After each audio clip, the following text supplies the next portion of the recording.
Pero pues continuamos, vamos a continuar nuestras series. Estábamos viendo las series llamadas Tiempo, vive una vida plena, no una vida abrumada. Y a través de esta serie hemos venido tocando temas. El hermano Julio nos hablaba hace algunas semanas que la madurez espiritual toma tiempo. Él explicaba que el desarrollo espiritual no pasa de un día a otro, sino que toma un tiempo y una consistencia, ¿verdad? Y de hecho, la semana pasada nuestro pastor nos comentaba que también es necesario apartar un tiempo para el reposo y para estar con el Señor, no solo físico, pero reposar nuestra alma. Entonces, siguiendo esta línea de lo que es el tiempo, de hecho creo que el pastor me dijo que tenía cierto tiempo para que me apurara a dar el sermón, ¿verdad? Así que todo es tiempo. Pero el tiempo es algo bien tremendo porque es algo que no podemos ir y comprar. No podemos ir al súper o nosotros a la Norgay a comprar tiempo, ¿verdad? No podemos hacer eso. Tampoco podemos ir y abrir una cuenta de banco y que digamos, ¿sabes qué? Vengo a abrir una cuenta para ahorrar mi tiempo. Es algo que tampoco lo podemos pausar, no podemos agarrar el control de la tele, desafortunadamente, y pausarlo y mañana comenzarlo. Entonces, si no podemos comprar más tiempo ni podemos ahorrarlo o pausarlo, entonces, ¿qué hacemos con el tiempo? Porque el tiempo es algo que se nos ha dado, limitado. ¿Y cuál es la respuesta? ¿Qué hacemos? Entonces, cuando hablamos de tiempo, es bien importante que lo tenemos que aprovechar. Lo tenemos que aprovechar el tiempo. Y el pastor me comentaba cuando estábamos desarrollando el sermón, porque él me ayudó, él ha sido mi mentor estos últimos meses. Me decía, es bien importante entender que el maximizar el tiempo es importante, pero también tenemos que descansar. Y él decía también, comentábamos esto, decía, el tiempo es un recurso importante y limitado para nosotros como creyentes, y este debe ser aprovechado al máximo. Pero no debemos de olvidar que el aprovechar al máximo el tiempo no debe ser impedimento también para nuestro descanso en el Señor. O sea, tenemos que tener un balance como creyentes, porque muchas veces nos vamos hacia un lado de que tengo que trabajar porque Dios me está diciendo que aproveche mi tiempo y no descansamos. Y muchas veces descansamos y llegan con nosotros y casi nos dicen, sácate las manos de la bolsa, ¿no? Como quien dice, haz algo. Entonces tenemos que, ahora sí que estar en este balance que es bien importante, ¿no? Y el versículo de esta tarde va a ser en base a la carta de Efesios. Y antes de empezar a entrar en materia con el versículo, quisiera dar un poquito del contexto, lo que estaba pasando cuando Pablo llega y envía esta carta a los Efesios. Pablo en ese entonces se encontraba en Roma, estaba en arresto domiciliario en la ciudad de Roma, y lo que es Éfeso sería lo que hoy es la ciudad de Turquía, el país de Turquía. Entonces es una provincia de Asia Menor, y en esa provincia era bien, había había un gran comercio en esa provincia. ¿Por qué? Porque había un templo, el templo de Diana o Artemisa, y entonces en base a ese templo la gente que vivía ahí, la gente local hacía estatuillas y las vendía. Entonces se movía mucho el comercio. Aparte había un gran, ¿cómo le llaman aquí? Un puerto cercano activo. O sea, entraba mucho comercio, salía mucho comercio. Y aparte de su comercio, era una sede de cultura, porque había mucha cultura alrededor. Había un anfiteatro que le cabían 25,000 personas. Imagínate, grandísimo. Y también había mucha educación. Había bibliotecas famosas en la ciudad de Éfeso. Y investigando, muchos no están seguros cómo es que el cristianismo llegó exactamente por primera vez a Éfeso. Muchos creen que en el Pentecostal hubo gente de Éfeso que regresó una vez acabado el Pentecostal, regresó a sus tierras natales, y fue como llegó por primera vez el Evangelio. Pero lo que sí sabemos es que el Evangelio, el ministerio ahí se empezó a desarrollar gracias a la visita de nuestro hermano Pablo, el apóstol Pablo. En su segundo viaje misionero, él llega y visita la ciudad y está ahí un momento y nos deja a dos personajes bien importantes para desarrollar el ministerio. Y uno de ellos es Aquila y el otro es Priscila. Era una pareja que les dice, ¿sabes qué? Me tengo que ir, pero tú te vas a quedar a cargo del ministerio aquí. Los que hemos leído un poquito la carta sabemos que estos personajes fueron esenciales y vitales para empezar a crecer el ministerio ahí. Ya con el tiempo vemos que se agrega el hermano Apolo, que fue enseñado, era un maestro elocuente, pero también fue enseñado por medio de Aquila y Priscila. Y ya después de algún tiempo, Pablo regresa a ver cómo estaba la obra, cómo estaba el ministerio creciendo. Y cuando regresa, él decide quedarse ahí por 3 años. Él invierte 3 años, que es un tiempo breve. Sabemos que es un tiempo breve, pero empieza a desarrollar el ministerio. Y esto es Pablo permanece ahí, pero después de esos 3 años el Señor le dice, ¿sabes qué? Es tiempo de que te vayas, que ya terminaste tu tiempo ahí, es tiempo de que te retires. Cuando leemos la carta, el tema central de esta carta habla de Cristo, que es la plenitud de la iglesia, la plenitud que es su cuerpo. Y es algo bien interesante porque cuando leemos las cartas que Pablo escribe, él empieza dando muchos temas teológicos. La primera parte regularmente es teología, te empieza a decir que seamos de Cristo, empieza a dar mucha teología, pero lo grandioso de las cartas de Pablo es que siempre terminan con cosas prácticas. Después de que te da la teología y la doctrina, él empieza a ponerte cosas prácticas que tú puedes usar como creyente para estar más, para mejorar, para corregir. Entonces Pablo, con el propósito de recordarles a los efesios, él manda esta carta desde Roma. Ya ves que estaba impresionado ahí en Roma y pues le daban permiso de escribir. Entonces empieza a mandar cartas y una de estas es a los efesios. Entonces, y él en su carta les dice esto, les trata de comunicar que la iglesia es un solo cuerpo, pero que está dirigida por un solo espíritu. Nosotros sabemos que el Espíritu Santo, ¿verdad? Y que todo esto es por la gracia de Dios, ¿a través de quién? De Jesucristo. Porque Jesucristo es la cabeza, entonces la iglesia es su cuerpo. Entonces, él sigue su ministerio ahí. Al final de los 3 años, él aprende a amar a los efesios. Él llega, me imagino, como alguien foráneo, pero se va muy triste con un dolor en su corazón, porque él realmente se había encariñado, había invertido tiempo y había visto crecer la iglesia, el ministerio. Sabíamos que había mucha oposición por parte de la gente de Éfeso, porque pues no querían que el negocio de las estatuillas estaba cayendo. O sea, todo eso había afectado. Entonces Pablo se las vio duras, pero al final el ministerio empezó a crecer y a fructificar. Entonces llega el momento en que Pablo dice, ¿sabes qué? El Señor me dice que me tengo que ir. Se empieza a despedir porque él tenía que irse a Jerusalén y él sabía que le esperaba algo muy, muy feo, algo que él sabía que no iba a regresar a Éfeso nunca más. Entonces él les dice, ¿sabes qué? Me tengo que ir. Y con mucha tristeza en su corazón dice, y no me van a volver a ver, porque él sabía que su tiempo ahí se había terminado.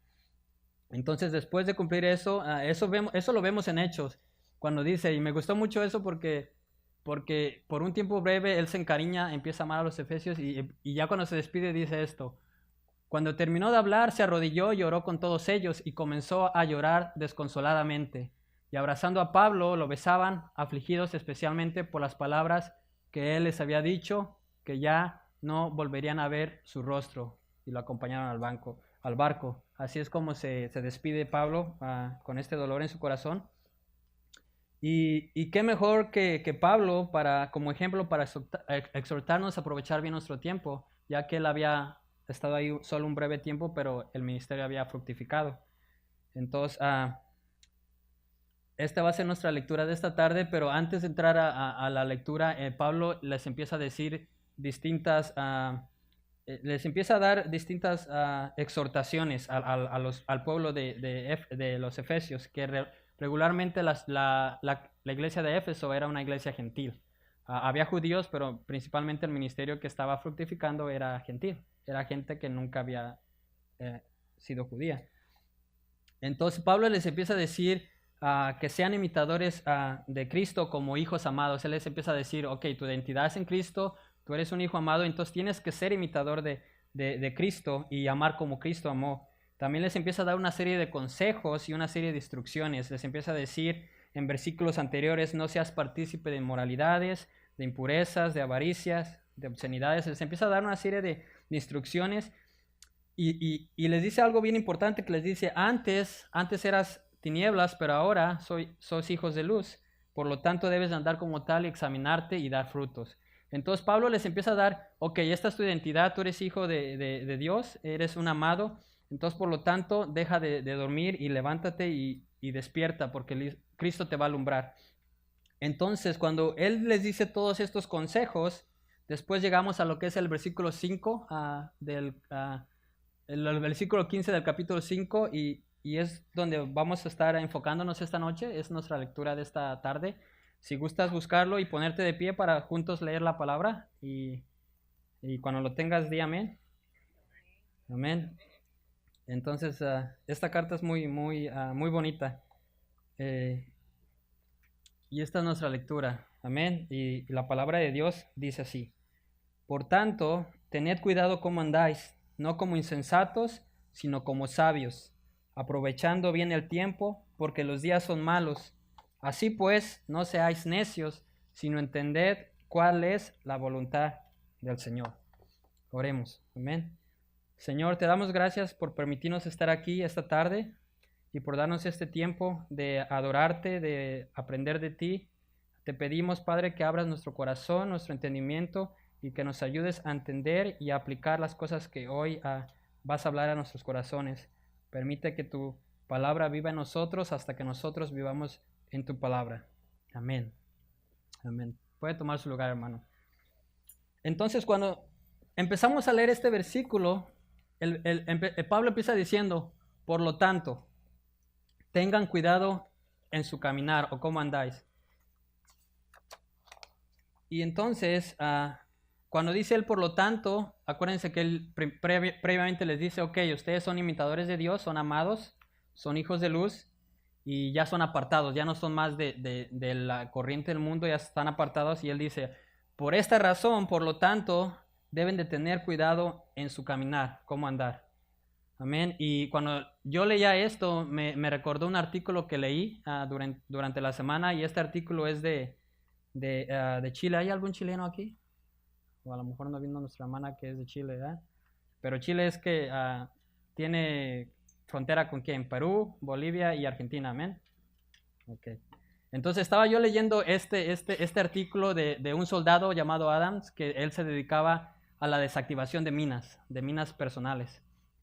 Y este soldado, sabemos que él decía que había estado desactivando minas por muchos años, era profesional, y por un descuido, él desactivando una mina por un descuido, la pisó una mina, pero no se dio cuenta hasta que él estaba boca abajo, y él sintió como un hormigueo en su pierna. Es cuando él empezó a pensar, ok, acabo de pisar una mina. Entonces cuando él voltea, él cuenta en el artículo, lo están entrevistando, cuando él voltea dice que no podía moverse mucho porque había otra mina al lado suyo. Entonces cuando yo estaba leyendo esto que dice Pablo, tener cuidado cómo andáis, me imaginé a esta persona. Imagínate, o sea, es alguien profesional que se dedica día y noche a desactivar minas. Y sabemos que las minas en ese país llegaron por medio de lo que fue la dictadura de Augusto Pinochet. Fue en los años 70, a finales de los 70. Él tenía miedo de que los países invadieran, había mucho conflicto, entonces dice, ¿sabes qué? Voy a poner en mis fronteras minas antitanques para que si llegan a invadir se afecten, pero desafortunadamente no pasó, las invasiones no han pasado, pero las minas quedaron ahí. Entonces mucha gente se ha muerto porque son campos que algunos los han detectado y les ponen letreros, y como estos, dice mi peligro campos minados, pero sabemos que las minas son algo que no puedes ver. De repente vas, la pisas y, o sea, te puede costar la vida. Entonces estaba leyendo el artículo de este personaje, este soldado, y dice que él perdió desafortunadamente los pies. Le pudo haber costado la vida, pero él perdió solamente un pie.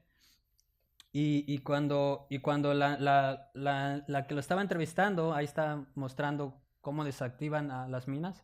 Debe ser algo muy peligroso y debe tener muchos. Ahora sí que no te tiemble la mano, porque si no, te vas, un error te puede costar la vida.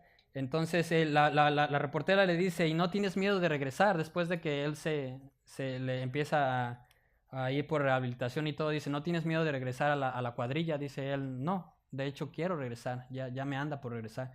Y ella incrédula le dice, ¿por qué no? Dice, porque es para lo que es mi vida, o sea, a mí me gusta hacer eso. Y él encuentra propósito en eso. Y la muchacha le dice, muy incrédula, dice, la verdad, ¿de hecho no tienes miedo? Dice, no, dice, de hecho, dice, si hasta ese momento había tenido cuidado con todas las cosas que hacía, ahora tomo aún más precaución. Imagínate, si en ese momento él tomaba cuidado, ahora mucha más precaución. Y también dice, De hecho, nuestro lema es: tu primer error será el último. Y muchas veces es así, ¿verdad? Ya una vez que cometemos error, el otro te puede costar la vida. Entonces, volviendo al pasaje de Pablo, cuando él dice, por tanto, tener cuidado cómo andáis, me imagino eso. Me imagino que Pablo menciona el tener cuidado y él usa un término que se refiere a examinar, a revisar, a estar siempre alerta de las cosas.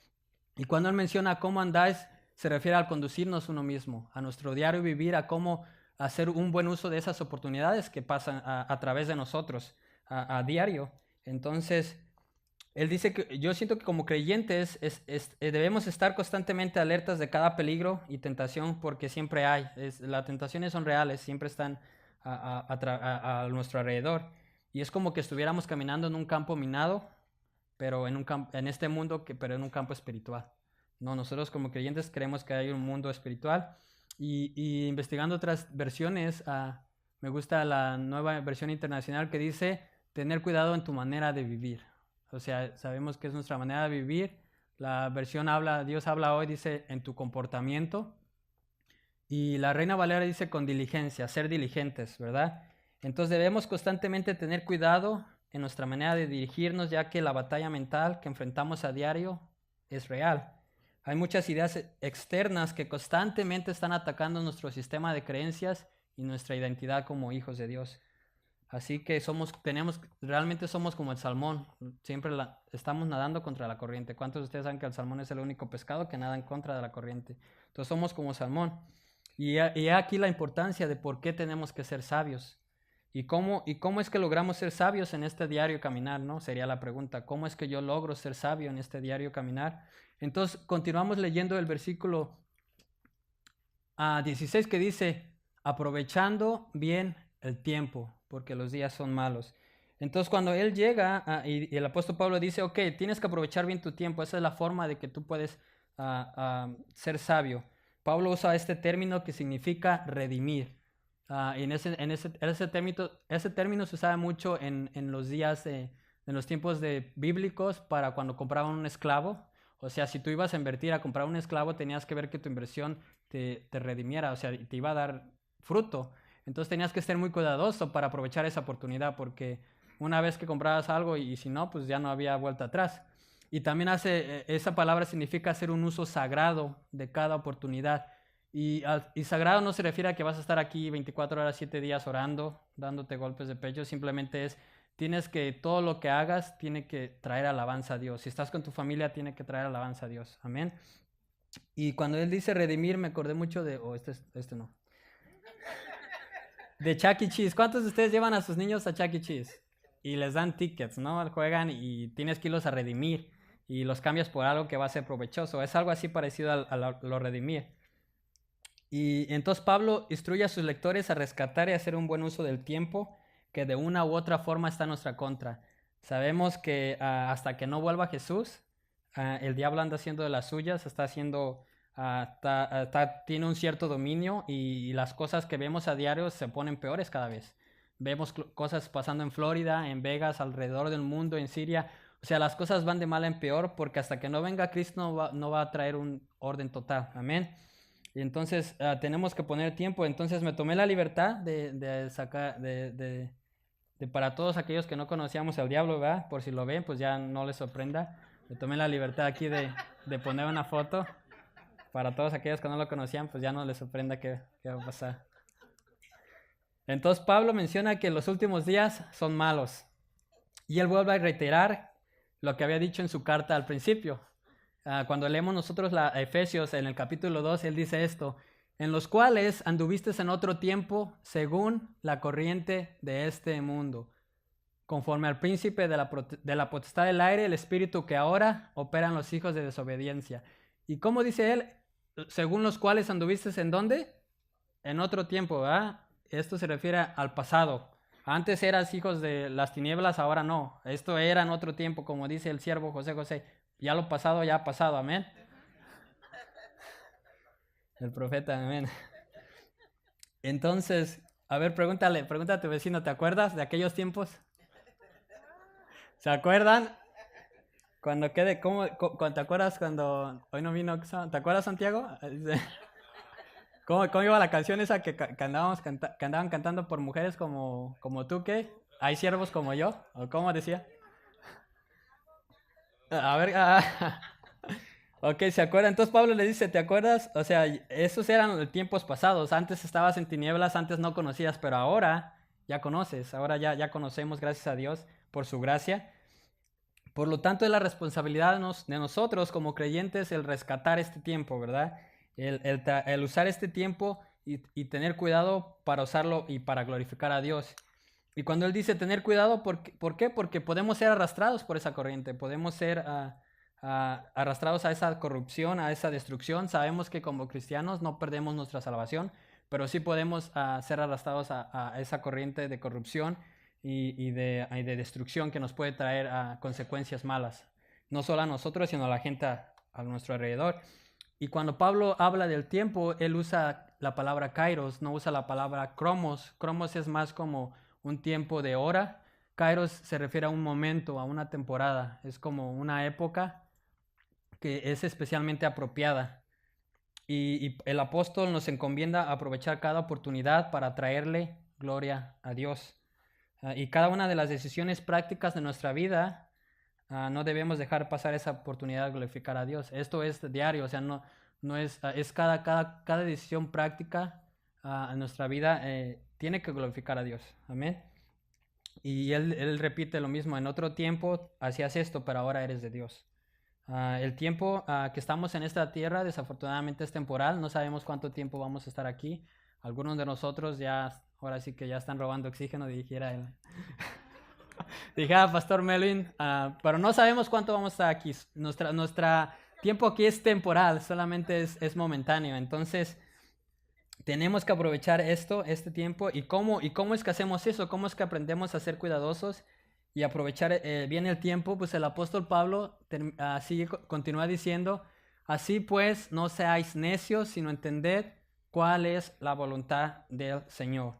Entonces, cuando él reitera y dice, porque es la segunda vez que lo dice, no seáis necios, cuando el apóstol Pablo habla de necio, el ser necio, conforme a lo que dice anteriormente, se refiere a aquella persona consumida por sus propios placeres, que permite que sus apetitos tomen control de ella en vez de someterse a la voluntad de Dios. Es alguien que realmente se deja llevar, ¿no? Por las emociones, por los placeres, y no le importa lo que Dios piense. Otras versiones nos dicen esto: por tanto, no seáis insensatos o no actuemos tontamente.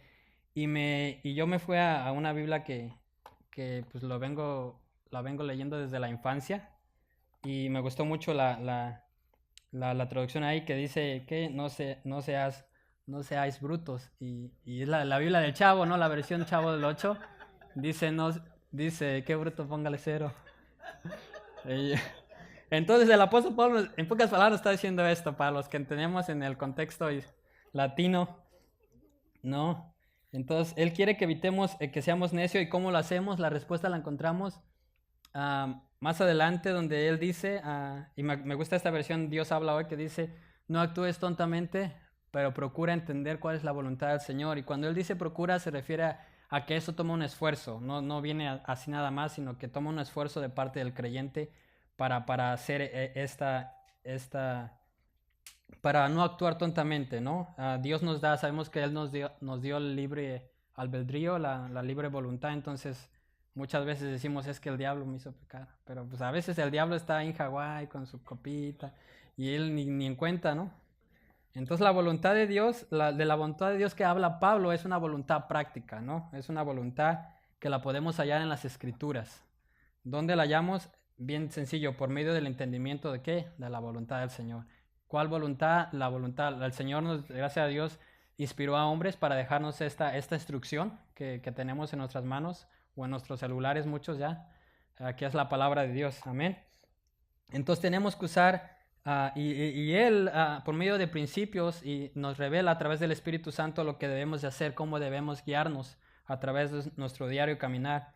De hecho, las experiencias de vida que los personajes bíblicos dejaron ahí plasmados también nos pueden guiar a través de cómo hacer decisiones, ¿no? En ciertas situaciones de la vida. Y es bien interesante esto. Y Pablo, y es por eso que los líderes les estamos duro y dale de que es importante unirse a un grupo de vida. Esto entraría muy buena aquí. ¿Por qué? Porque es importante leer la palabra de Dios particularmente individualmente, pero uno agarra un diferente entendimiento cuando lo lee en comunidad, porque cada uno viene de diferente contexto, de diferentes experiencias, de diferente testimonio. Entonces, cuando estamos en un grupo de vida, aprender la voluntad del Señor es algo que se da como muy orgánico, es algo orgánico y saludable, pero también algo divertido, no solamente, porque a veces uno agarra la palabra del Señor y dice, y no la entiendo aquí, y se le hace a veces uno tedioso tal vez, pero cuando uno está en comunidad como que nos alentamos unos a otros, y por eso es importante recordar que el Espíritu de Dios nos ayuda, nos guía, nos recuerda, pero si no leemos nada, adivina qué te va a recordar. Nada, amén. Entonces, esto es bien interesante y ya con esto quiero pasar a algunas implicaciones de las cuales aprendimos en este pasaje que podemos ver. Y la primera es esta. Dice, debemos estar alertas y poner atención en nuestro diario caminar. Examinemos nuestra manera de dirigirnos, no como necios, sino como sabios discípulos de Jesús. No sigas tus instintos. Este no es 7-Up, ¿verdad? Obedece a sigue tus instintos. No sigas tus instintos o tu corazón sin antes ser sensibles al Espíritu de Dios y estar llenos de su palabra. Una vez que eres sensible al Espíritu de Dios y estás lleno de su palabra, entonces sí, sigue tus instintos, porque tus instintos van a ser guiados por el Espíritu de Dios. Amén. La segunda implicación es, sé sabio y aprovecha bien tu tiempo, ya que solo somos pasajeros en este mundo. Y recuerda que aún en los días malos existen muchas oportunidades de glorificar a Dios. Eso no es excusa, ¿verdad? No las dejemos ir. La tercera es, invierte en tu edificación espiritual. Aprende a habitar en la Escritura y no solo a visitarla. Y esto tenemos que aprender. Yo digo aprender porque cuando uno empieza a estudiar, yo también aprendo mucho. Yo también, ahora sí que le digo al pastor como que tú me das los sermones para que yo, como que me avienta las pedradas a mí. Y sí, uno aprende y es interesante, es bonito saber que todos estamos en el mismo barco, que todos vamos hacia un mismo destino que es Dios, pero cada uno debe de aprovechar las oportunidades porque no a todos nos llegan las mismas oportunidades. Todos tenemos diferentes oportunidades y Dios usa cada una de ellas para ser glorificado. En la epístola que lleva su nombre, Santiago nos menciona esto, y con esto quiero cerrar. Dice, oír ahora los que decís, hoy o mañana iremos a tal o a cual ciudad y pasaremos allá un año, haremos negocios y tendremos ganancias. Sin embargo, no sabéis cómo será vuestra vida mañana.